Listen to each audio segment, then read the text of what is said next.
wabarakatuh. Perkenalkan, nama saya Muhammad Baik Akbar sebagai siswa SMA Negeri 5 Kota Bekasi dari kelas 10-2. Di sini saya sekarang sedang berada di Puskesmas Jati Asih Kota Bekasi. Dan di sini juga saya sekarang sedang berada di Dr. Zulkifli Sanusi sebagai Kepala UPTD Puskesmas Jati Asih Kota Bekasi. Apa kabar, Dok? Siap. Alhamdulillah baik, sehat. Gimana, Dok, kesibukannya akhir-akhir ini di masa pandemi COVID-19? Untuk saat ini kita sedang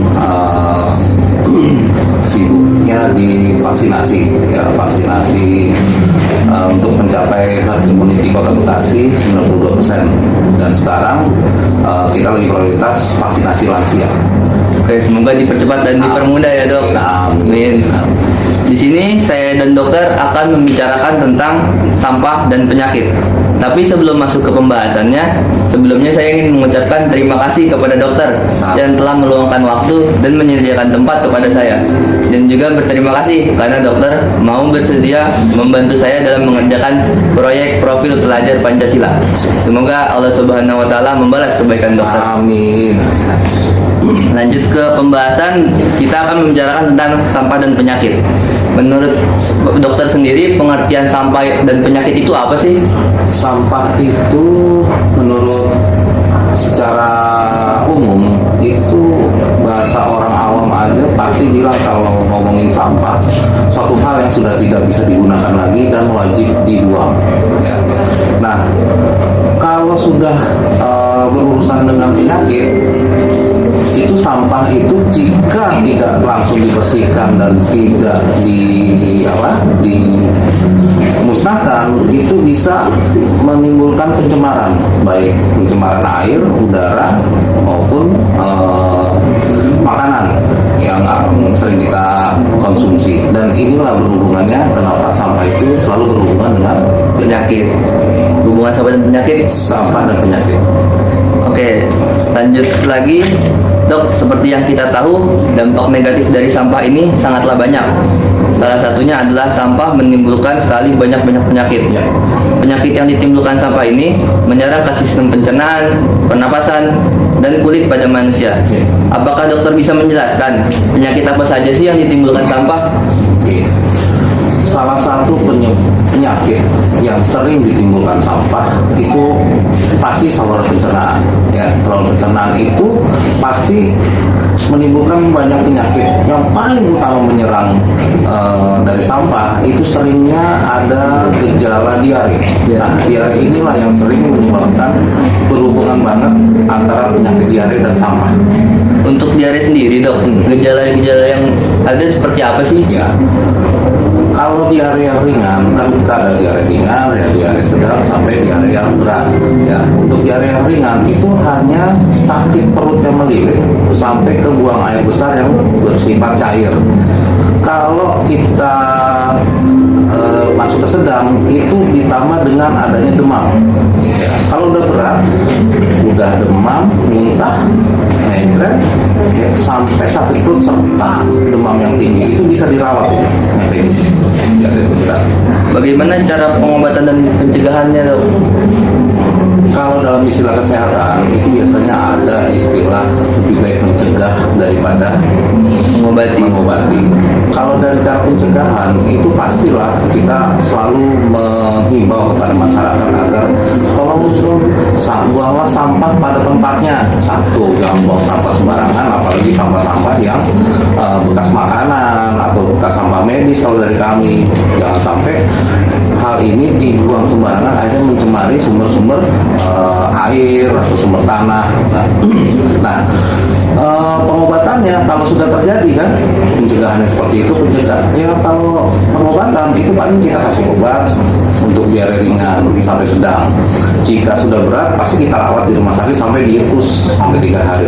Kita kasih cairan. Pokoknya terapi utama dari diare adalah banyak minum, mengganti air yang sudah hilang. Untuk diare sendiri, apa sih penyebabnya yang sering terjadi? Diare itu ada 2 penyebabnya. Satu penyebabnya adalah bakteri, yang kedua adalah virus. Ya, bedanya diare virus dan bakteri. Kalau bakteri ini adalah bisa diobati dengan pengobatan dan cairan. Ya. Terus kalau untuk virus ini biasanya dengan tanpa obat pun dengan daya tahan tubuh dia pasti bisa meringankan gejala. Tapi secara umum antara bakteri dan virus yang menyebabkan diare, kalau bakteri itu biasanya E. coli namanya, kan E. coli ini kalau dibiarkan udah diare segala macam, E. coli berkembang akhirnya menimbulkan bisa gejala ke arah tipes, ya kan, kalau kena tersebut. Dan kalau udah ke arah sana berarti itu udah diare berat dan harus dirawat. Kalau virus itu biasa aja, paling gejalanya tidak banyak, dalam terapi cairan juga sudah cukup seperti itu. Untuk diare sendiri, apakah itu menular? Diare itu menular bukan dari orang ke orang. Diare itu menular dari sumbernya. Misalnya kita ada tempat sampah yang sudah lama di tanah nih tidak diangkat, berhari-hari kena hujan, akhirnya air sampah itu meresap ke bawah, mencemarkan sumber air dari lingkungan. Akhirnya sumber air tanah rumah satu dengan sumber air tanah rumah dua itu tercemar, dan itulah yang bisa menularkan. Jadi bukan dari kita menularkan, tapi dari sumber yang sama. Terus yang kedua, misalnya kita ada catering nih, atau ada kantin dengan sumber yang kotor yang sama, itu bisa menimbulkan menularkan ya ke beberapa orang kita makan. Tapi ingat, diare itu pasti dari sumber yang sama kalau menularkan gitu. Sumber air kotor yang sama atau makanan yang sama, misalnya udah makanan basi dimasak lagi kita makan bersama, itu diare seperti itu. Oke, mungkin seperti itu saja penjelasan diare. Lanjut, selain diare dok, penyakit apa saja yang biasanya terjadi dok?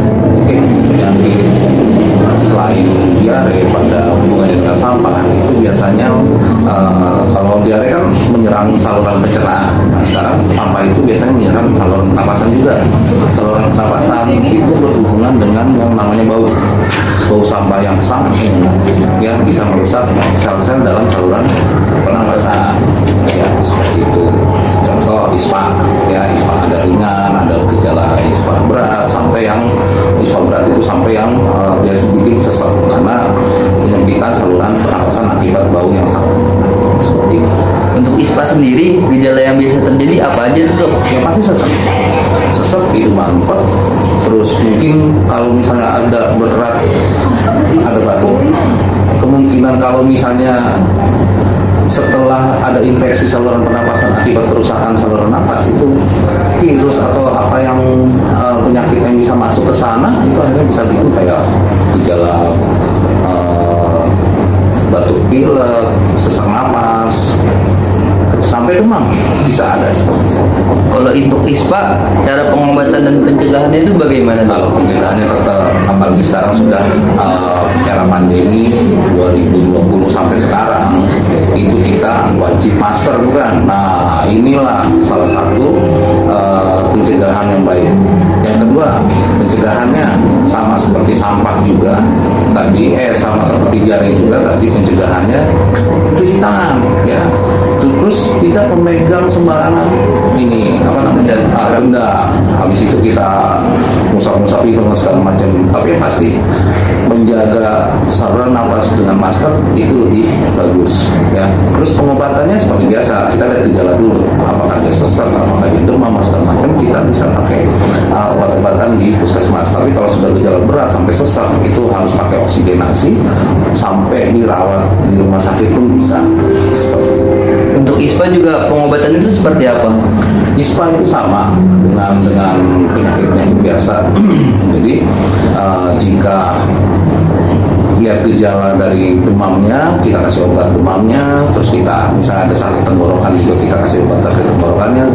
Kalau sesaknya biasa ringan, di sini kita kasih oksigen. Tapi kalau sudah sesak sampai menempel, sampai menimbulkan gejala pusing yang berat, itu pasti kita rujuk ke rumah sakit. Untuk ISPA sendiri, apakah itu menular? ISPA itu menular dari saluran nafas, ya. Kalau tadi diare dari sumber yang sama. Kalau ispa itu bisa menularkan dari orang ke orang. Makanya penggunaan masker itu sangat penting, sangat penting. Saat ini pun kalau kita wawancara kita pakai masker, bukan? Karena COVID ini. Karena COVID ini. Selain ispa dan diare tadi, apa aja sih penyakitnya? Selain ini akibat sampah ya, Iya. akibat sampah. Jadi selain sampah itu bisa menyebabkan penyakit pada saluran pencernaan yang bisa mengakibatkan diare, terus saluran napas itu menyebabkan infeksi saluran atas, pernapasan atas atau ISPA dari gejala ringan sampai berat. Yang ketiga itu biasanya penyakit kulit. Penyakit kulit. Tapi penyakit kulit ini biasanya orang-orang yang selalu terpapar, ya, orang-orang yang selalu terpapar dengan sampah. Makanya kalau kita membuang sampah dari tempat sampah, untuk misalnya kita punya keranjang sampah di depan, untuk ngasih ke tukang sampah itu setidaknya kita sebelum ngambil sampah kita cuci tangan. Kalau bisa pakai sarung tangan, setelah kasih sarung tangannya dibuang, kita cuci tangan lagi. Itu salah satu pencegahannya. Kalau misalnya kita tidak melakukan itu, bisa-bisa bakteri yang nempel pada sampah bisa merusak organ kulit kita. Untuk penyakit kulit itu, gejalanya apa aja sih, Dok? Ya, yang pasti pertama gatal, ya, gatal-gatal. Terus kalau itu yang ringan, kalau gejala ringan gatal, gejala berat itu bisa sampai yang namanya rusak, ya, sampai menyebabkan kerusakan kulit yang kayak koreng bisa bikin luka, dan dari situlah penyakit-penyakit yang bisa menyebabkan infeksi pada kulit. Bagaimana cara pencegahannya, Dok? Pencegahannya seperti tadi saya bilang, cuci tangan, cuci tangan dari tahap manapun, dari sampai manapun, mau masuk ruangan terbiasa dengan cuci tangan, tidak harus dengan hand sanitizer, cukup dengan sabun dan air mengalir sudah cukup. Apakah penyakit itu menular? Kalau menular, penyakit kulit itu menular karena kontak. Jadi misalnya kita sering bersalaman, kita sering duduk-duduk berdekatan dengan yang kena penyakit kulit tersebut. Yang paling sering kena tertular pada penyakit kulit ini adalah keluarga. Kenapa? Mungkin anaknya main dari mana-mana, dari lumpur, dari tempat sampah segala macam, yang mandiin ibunya, kakaknya, atau bapaknya, atau kakak. Dan itulah kontak yang sering. Akhirnya penyakit tersebut, makanya pencegahannya ini alangkah lebih baik sebelum kita kontak dengan yang kotor atau anak kita yang sedang bakal kita mandiin atau kita bersihkan, itu dia sendiri disiram, baru kita cuci tangan sampai seperti itu. Oke, untuk penyakit dan sampah tadi sudah diare, ispa dan kulit. Apakah ada penyakit lainnya, Dok? Kalau penyakit yang menyerang penyakit yang disebabkan sampah itu tiga penyakit tersebut itu sebenarnya sudah mewakili, tinggal penyakit penyerta nih, misalnya sakit pencernaan bisa berkembang nih jadi tipes, jadi hepatitis, penyakit hati ya, terus bisa berkembang kepada yang namanya kanker usus, kanker pencernaan, dan tambah tuh dari 3 jadi 9. Terus dari saluran pernapasan bisa penyakit parunya, bisa karena TBC juga, bisa yang namanya saluran kanker paru pun bisa ke sana, sudah berkembang lagi. Nah, dari kulit pun bisa. Kulit itu bisa menyebabkan macam-macam. Misalnya kulit itu menyebar ke muka, ya kan, muka itu bisa ke mata, organ-organ lainnya, atau kita penyakit kulit akibat sampah yang sering kita garuk-garuk ini, habis itu kita tanpa sadar ke telinga, ke mata, segala macam, ataupun ke mulut, itu bisa semua. Jadi dari tiga penyakit tadi, penyakit-penyakit yang disebabkan oleh sampah ini bisa berkembang, bisa menjadi 10, 20, sampai 100 pun bisa akibat sampah. Banyak sekali ya. Banyak sekali. Oke. Dok, seperti yang kita tahu, penumpukan sampah ini terjadi di mana-mana. Salah satunya adalah di laut. Di mana, Dok, jika ada penumpukan sampah di laut dan dimakan oleh ikan? Terus Dampak pada manusia seperti apa, Dok? dampak manusia. Jadi gini, proses pencernaan ikan pasti beda dari manusia, ya kan? Ikan itu ada yang hidup di air kotor, ada yang hidup di air bersih, ya kan? Hanya ikan hias lah yang kadang-kadang hidup di air bersih, yang jarang lah kita konsumsi. Tapi untuk ikan yang hidup di air kotor, ya kan? Itu yang paling sering kita konsumsi malah, ya kan? Jadi ikan itu biasanya punya sistem pencernaan yang untuk mengeluarkan racunnya. Ya, jadi kalau misalnya ada berita bahwa pencemaran pada laut, pada sungai itu mengakibatkan ikan mati. Nah, ikan yang mati akibat pencemaran itulah yang jangan kita makan. Ya, kenapa? Mungkin tubuh ikan sendiri sudah tidak mumpuni untuk mengeluarkan racun tersebut. Tapi jika ada kita mancing di tempat air kotor, ikan lele, kayak kenal segala macam, setelah kita makan, nggak apa-apa. Kenapa? Ikan itu sendiri membuktikan bahwa dia itu masih tetap hidup. Untuk salurannya berarti dia bisa kuat, dan itu tidak menimbulkan apa-apa pada kita. Yang bisa menimbulkan gejala pada manusia itu biasanya ikan yang sudah mati dijual, ya kan, berhari-hari, kecuali ikan laut ya, ikan laut. Nah, itu bisa entah apa, sel-selnya udah pada rusak apa segala macam. Tapi jangan sekali-sekali ada kita mengkonsumsi ikan-ikan yang mati akibat pencemaran. Itu aja yang bikin racunnya itu pasti masih ada di itu, bisa berkah itu dari pencernaan, bisa kemana-mana itu akhirnya penyakit tersebut, ya. Oke, selanjutnya dari penyakit yang ditimbulkan sampah yang tadi dokter sebutkan, kira-kira berapa persentasenya kah yang terjadi di Bekasi? Kalau di kota Bekasi itu ada yang kita tahu ada tempat pembuangan sampah terbesar, ya, malah mungkin se-Asia, sampai orang kenal kota Bekasi itu ada gunung sampah. Jadi sistem pembuangan untuk kota Bekasi, pembuangan sampah ke kota Bekasi itu sudah terorganisir, ya, sudah terstruktur. Jadi ada tempatnya segala macam. Nah, presentasi penyakit dari sampah ini sedikit. Kenapa? Hampir rata-rata setiap hari yang mungkin bisa dilihat bahwa tukang sampah ini selalu ngangkut sampah dalam sehari itu bisa 2-3 kali dan terus. Setelah adanya pembuangan sampah yang teratur, itu bisa mengurangi dampak penyakit. Kalaupun ada, itu mungkin dari sumber-sumber penyakit, sumber-sumber sampah yang tidak sempat dibuang apa segala macam. Jadi presentasinya 10-20% lah penyakit akibat sampah di kota Bekasi, kecil. Sangat bagus sekali ya pemerintah kota Bekasi. Alhamdulillah. Adakah dari penyakit yang dokter sebutkan tadi berisiko menyebabkan kematian? Oh, banyak. Contoh diare.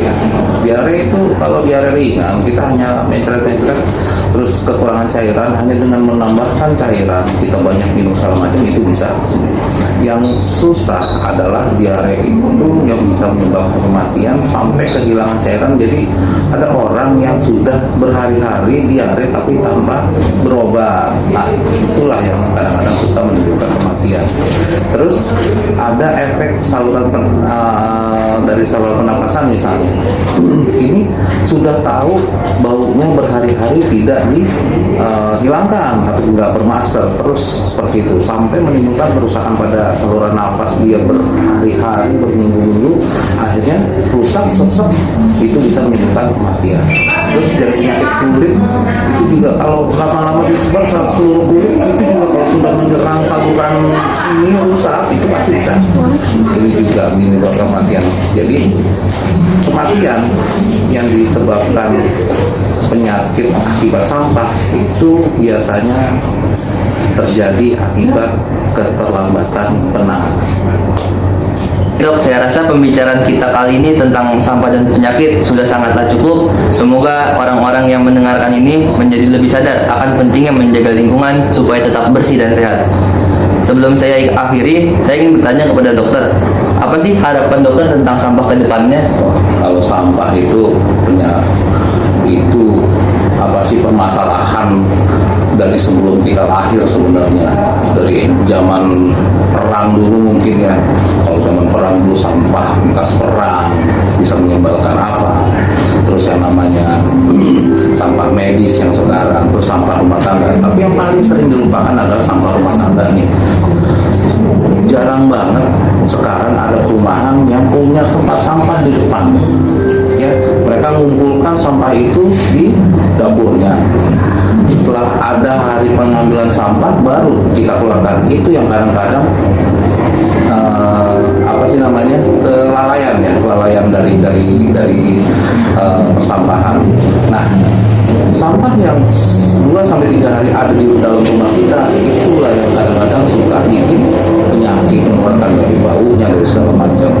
Nah, harapan saya terutama, jangan sepelekan sampah sedikit pun, ya, bisa menyebabkan saluran air tersumbat. Buang sampah itu jangan suka sembarangan, ya, cukuplah buanglah sampah pada tempatnya dan tepat waktunya, gitu.